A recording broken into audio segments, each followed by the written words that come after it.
Want to expand the reach of your content? Start a podcast. Feature industry experts on your show and leverage the influence and reach of your guests to grow your brand. Learn more at sweetfishmedia.com. You're listening to the B2B Growth Show, a podcast dedicated to helping B2B executives achieve explosive growth. Whether you're looking for techniques and strategies or tools and resources, you've come to the right place. I'm James Carberry. And I'm Jonathan Green. Let's get into the show. Welcome back to the B2B Growth Show. Today we are joined by Connor Gillivan. Connor he's a serial entrepreneur. He's been a CEO, a CMO, an e-commerce blogger, an author. Currently, Connor is the Chief Content and Marketing Officer at FreeeUp. Connor, welcome to the show. Awesome. Thanks for having me. I'm glad to be here today and talk a little bit about my experience. Yeah, well, it's fantastic to have you here. Actually, we've had a chance to interview someone else from FreeeUp, Nathan Hirsch. So that was a fantastic episode. We're really excited to have you on the show. But maybe just to provide a little bit of context for our audience, tell us a little about kind of what you've been up to, what's going on at FreeeUp. Yeah, of course. Just to give you a little bit of background, the whole founding of FreeeUp really came as a result of the first business that I built while I was still in college. So, as you mentioned, my business partner Nathan Hirsch and I, we saw an opportunity on campus to start selling textbooks on the Amazon Marketplace. This was around 2009, and as we learned more about this and really got into the nitty-gritty of selling on Amazon, we followed them into different product categories, learned how to sell toys, baby products, and built over 1,000 relationships with suppliers around the United States. And so during this process of building up our Amazon store and eventually selling over $20 million worth of product, we got into a lot of hiring remote workers and doing outsourcing. And so through that process, we had a lot of failures, right? As a lot of the people that probably come onto this show will tell you, you have to go through the toughest failures in life to really get the best lessons learned. Yep. So for us, we hired maybe around 100 remote workers through online platforms like Upwork and what used to be Odesk and Elance. And we hired 100. We had to fire maybe 50 because they just didn't work out for whatever reason.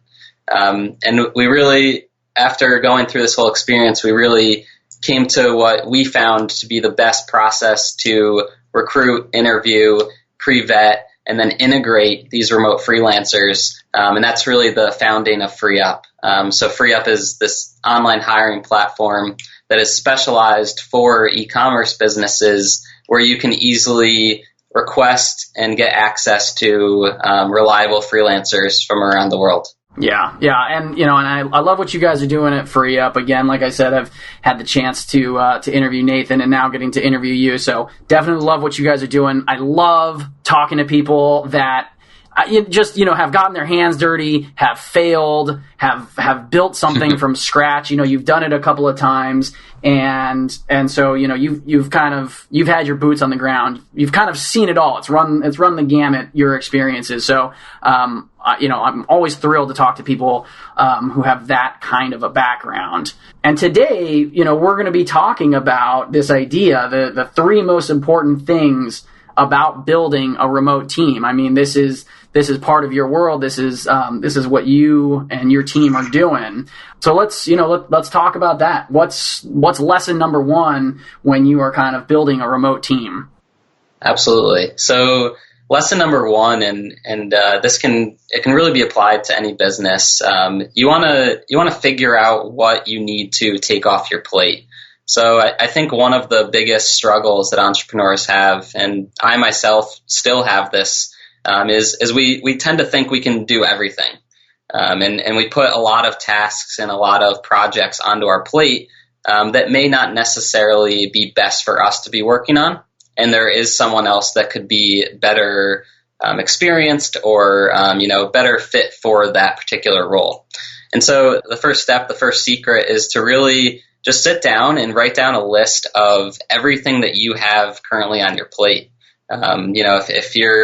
If you're still, just to compare it to an e-commerce business, since that's where my expertise is, if you're running an online store and you're still answering every customer service inquiry, if you're still fulfilling every order, if you're still updating inventory on every product, those are probably tasks that are taking up a decent amount of your time each day that could be passed off to someone else. So however you want to apply that to the business model that you're working with, you first want to identify the tasks within your company that you could pass off to someone else so that you could spend more time growing the business and focusing on what you do best.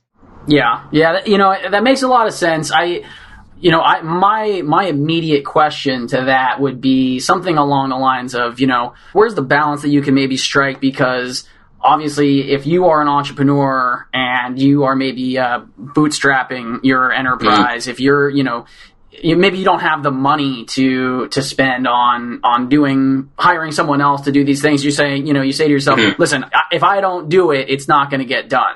Definitely. Yeah. And that's a great question. So from our experience, what we've found to be the best way to handle that, especially when you are bootstrapping or, you're strapped for finances, is once you get to a critical point where your business is making some money, you can start by slowly hiring. So when I say, bring someone on to do this, that I'm not talking about bringing on a full-time employee that you're going to be paying a salary. We always suggest start people very slow. So if it's just something that you're spending an hour per day, hire someone for 1 hour per day at a good hourly rate that would work within your business finances. Put them on a very strict set schedule. And then you can really mitigate and keep control over what you're spending while also freeing up some of your time. Yeah. Yep. That's a great answer. Point number 2, we talked a little bit offline. You were saying that point number 2, make every minute productive. Definitely.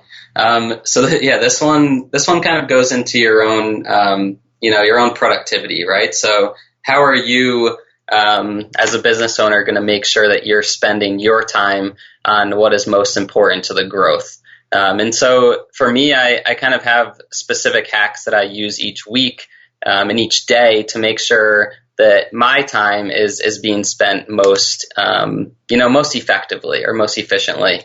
And so the way that I kind of break it down and what people can do, and I'm sure everyone has a different variation of how they do this, but each Sunday, I sit down for just 15 to 30 minutes and I scope out the goals that I want to achieve over the next week, whether that's by myself or with my team. And I write those down so that I have that as an idea of how I want to change the business over the next week. And then each Monday or each day that I wake up or the night before, I'm going through that list and then I'm boxing out times throughout each day to make sure that I'm spending time working towards those goals.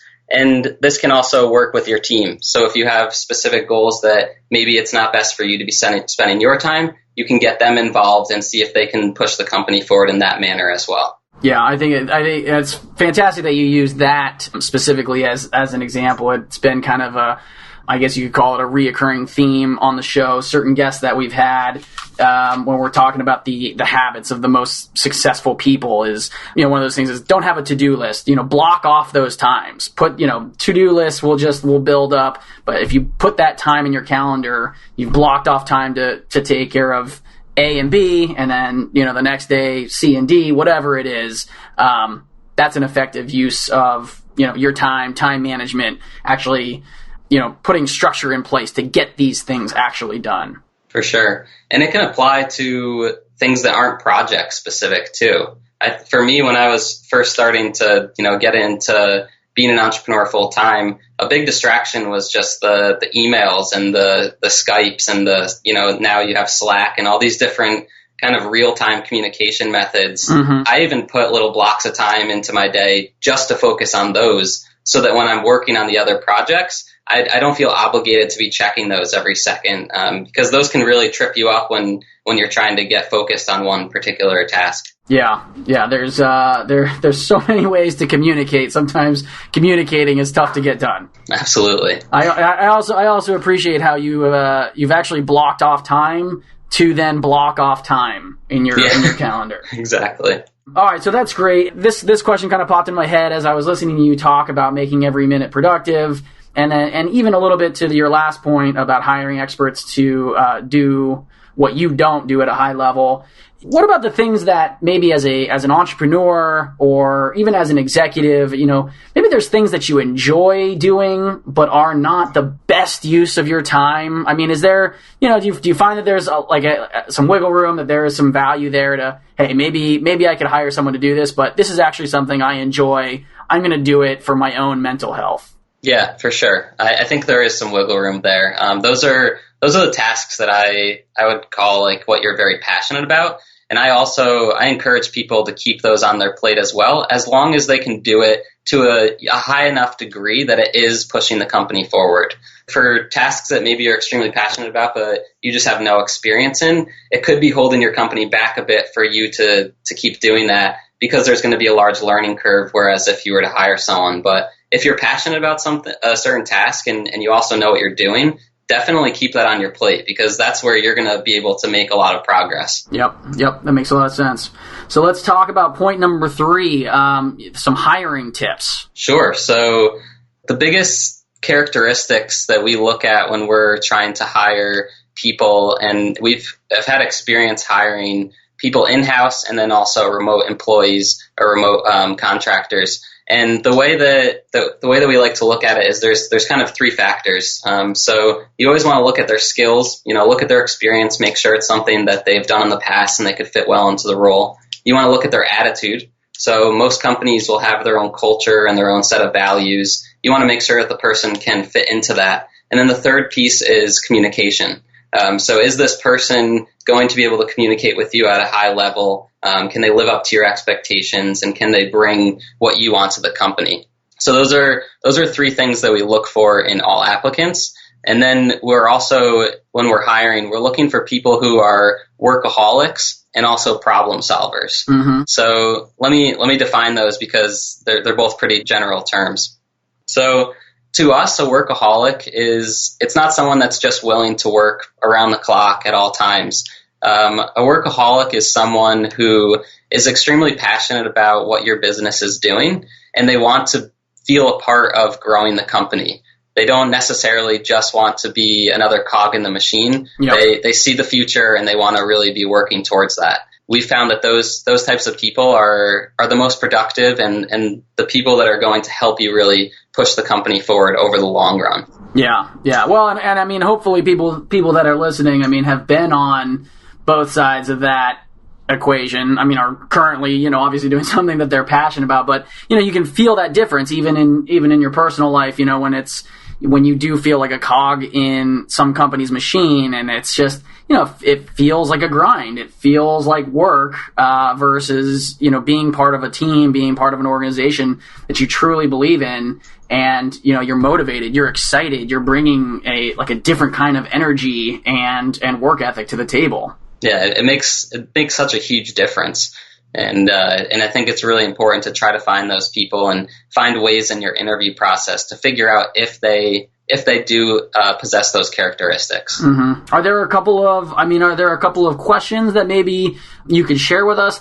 Questions that you asked that can provide some insight? Yeah. So usually we have our interview process is broken down into 2 interviews, one that's more focused on the skills and the abilities of the person. And then the second interview is much more focused on whether they'd be a good fit for the culture and more just of kind of their own personal philosophies. So the way that we like to ask questions around to figure out if they're workaholics or if they're problem solvers is a lot of situational things. So in terms of this, you may ask a question along the lines of, so maybe you ask them, an issue comes up that's outside of the regular 9 to 5. Maybe it's, at 8-9 p.m. at night on a weekday. How would you respond to that as a worker of the team? Are you going to be willing to jump on, or are you someone who has a very strict work schedule who isn't willing to move outside of the normal work hours? Mm-hmm. So that's one question you could ask, just to kind of gauge what their beliefs are around work hours and how they approach those types of things. Mm-hmm. Yep. Yeah, and then for specific to problem solvers, so these are people who are not only going to be bringing you the issues that they find while working with you, but also bring solutions. I think that's a really big quality of great people that can help you grow your company, because they're always looking for those solutions as well. To ask them questions during your interview process, by putting them in situations that you or a coworker had run into, you put them in that same situation and see how they work their way through it or problem solve their way through it. And you can compare that to how you or your coworker did it yourselves. And if you can find similarities between the strategies that were taken to get to the end result, that gives you a good idea of if they think in a similar way to you, if they can problem solve and how they handle different situations. Yeah, that's interesting. I've never really heard a strategy quite like that before. So I like that. I like that a lot. Awesome. Yeah. Well, Connor, you're clearly an expert in this matter, which makes a lot of sense because you actually have a new book coming out, and it's Free Up Your Business. Yeah, it's called Free Up Your Business: 50 Secrets to Bootstrap $1 Million Companies. It will be launched on April 26th and available in paperback, ebook, and audiobook on Amazon and through FreeeUp.com. Perfect. And Connor, if anyone is interested in following up, either learning more about today's topic, they want to maybe find out more about your book, they want to connect with you or your team at FreeeUp, what's the best way for them to go about doing that? Absolutely. So you can find me on Facebook, Twitter, and LinkedIn. My handles are just my name, Connor Gillivan. And you can also find me at connorgillivan.com, where you can easily contact me and ask any questions or any follow-ups to the content that we've talked about today. Perfect. Well, we're also going to try and include a link in the show notes so that anyone listening can click and access the book that way. But in the meantime, Connor, thank you so much for taking some time out of your schedule for joining us here today. This was some great content. I got a lot out of it. I know our audience will as well. Awesome. Thanks so much for having me today.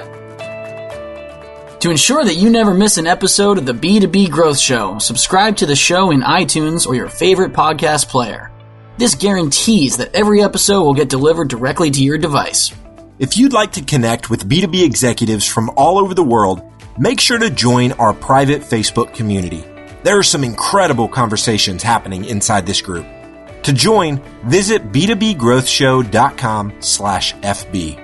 Thank you so much for listening. Until next time.